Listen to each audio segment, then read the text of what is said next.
of a political firestorm. Yeah, for walking on the beach with my wife. So I don't know how we ended up here. It never occurred to me that it was any kind of controversial thing, but that's the time we live in. So take me back to the walk on the beach. We were walking on the beach. We went to the beach to prepare for this week, which was the launch of my book, and to think about the book and to prepare to answer questions about it. And we were walking back towards the road, and we saw in the sand someone had arranged shells with numbers. And Patrice, my wife, said, "Why would someone put an address in the sand?" And I said, "I don't know." And we stood over it, and I said, "I think it's some kind of like political message." And she said, 86, when I was a server, she did a lot of work in restaurants, meant to remove an item from the menu when you ran out of ingredients. And I said, well, to me, as a kid, it always meant to leave a place, to ditch a place. I said, that's really clever. So then she said, you should take a picture of that. And I did.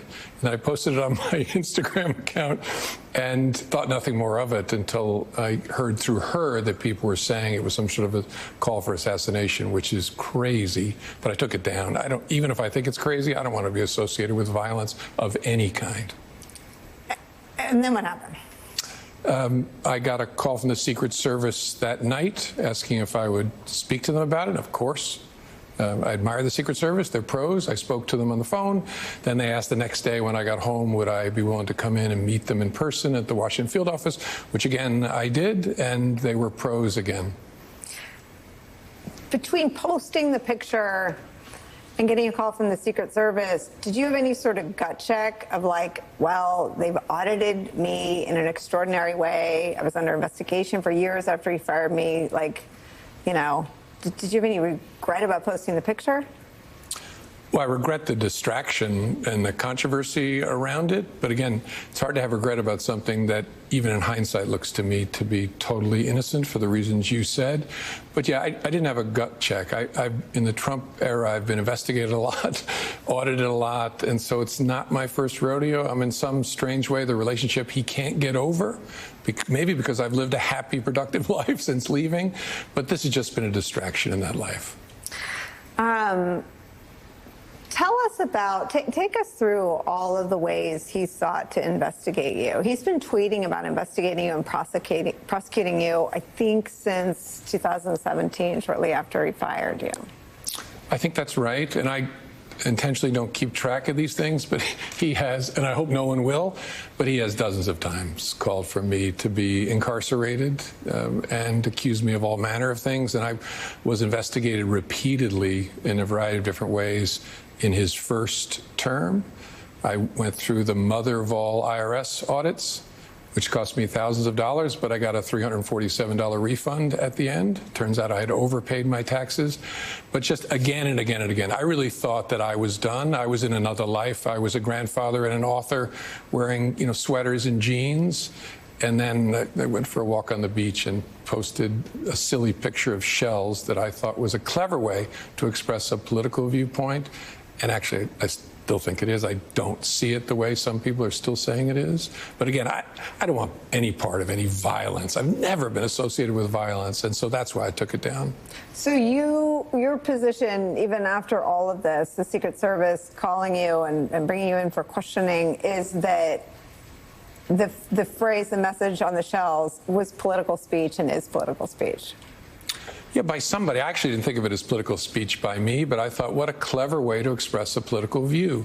The shells were the same color for each of the letters, so different colors for the letters. It took a lot of work. Somebody with artistic flair did that, and I have a hard time believing it was anybody with a dark intention, and it certainly was no dark intention on my part, on my spouse's part.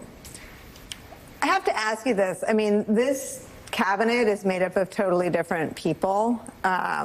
There is someone atop the national intelligence communities who said this. Do you believe Comey should be in jail? I do. Any other person with the position of influence that he has, people who take very seriously what a guy of his stature, his experience, and what the propaganda media has built him up to be, I'm very concerned for the president's life. We've already seen assassination attempts. I'm very concerned for his life. And James Comey, in my view, should be held accountable and put behind bars for this. So she's the head, she sits atop all of the intelligence agencies in this country. And I wonder what you thought and what you think people around the world thought when they saw that. I hope people know enough about that particular person that they understand where it's coming from. It says something more depressing about the leadership of our current administration. And I just shrug because that's ridiculous. Does it make you scared? No. Why? Well, it's not my first rodeo. I would hate something like this, or the audit, or all the investigations, to happen to someone who doesn't have my experience, because I look at it and I think there's another one of those.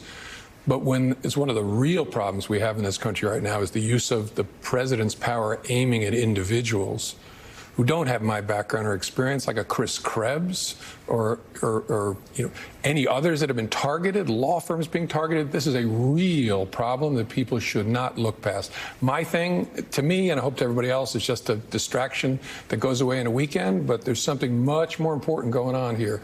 The use of power to aim at individuals eroding the rule of law. So that was the top of the country's intelligence agency. She sits atop the head of the CIA and the NSA. The person who sits atop the Department of Justice, Pam Bondi, has really refused to do any of Trump's political bidding. Do you worry that the last time you were sort of harassed, people like Bill Barr and Rod Rosenstein were there, and now it's Pam Bondi plus basically everyone who's defended Donald Trump in a criminal context over the last 4 years?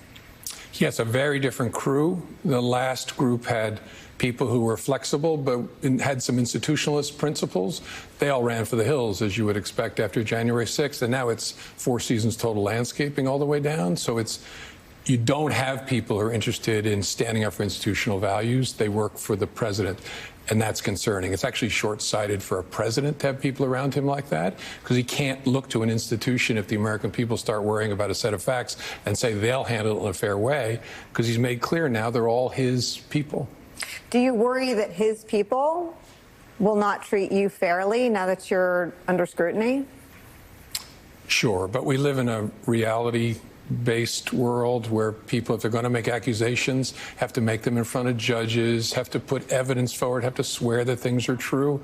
I believe in our judiciary. I believe in that one remaining leg of our three-legged stool. That independent judiciary is alive and well and gives me great comfort. Is that what you think will backstop whatever comes at you from the Trump Justice Department? Sure. I wouldn't expect anything to come at me from the shell business, but anything that did come at me, if I get more audits, more investigations, yes. Our saving grace, we still have a leg on our stool. If we lose that, I don't know where we are, but we have judges appointed by all different presidents of different parties who believe in the rule of law. And if you come into their courtroom, heaven help you if you're not telling the truth. That still exists in this country and should be a source of great comfort. Law firms have not been spared from Trump 2.0. Have you had any trouble getting a lawyer? No, I have great lawyers because they're my friends who've known me for years know that I'm a knucklehead and I love them, so they will help me. But the law firm business is a serious problem. We've seen law firms knuckle under, and that is a very bad thing. They shouldn't have done that. Now, in fairness, those firms, people shouldn't think of them as lawyers. They're mostly bankers that dominate those big firms. So don't think of it as America's lawyers knuckling under. Think of it as America's bankers knuckling under. But they also they must have never seen a mob movie, because you give the mob a piece of your bar, first thing they do is bring their friends in to drink for free. Then they burn it down for the insurance. They will be sorry they made a deal with this administration. I have to sneak in a break. I want to turn to the FBI. Kash Patel and Dan Bongino have some harsh words for you about damage you've done to the FBI, seeming erasing the 8 years that Christopher Wray actually ran it. I want to ask you about that and the book. We just sneak in a quick break. We'll be right back with Jim Comey.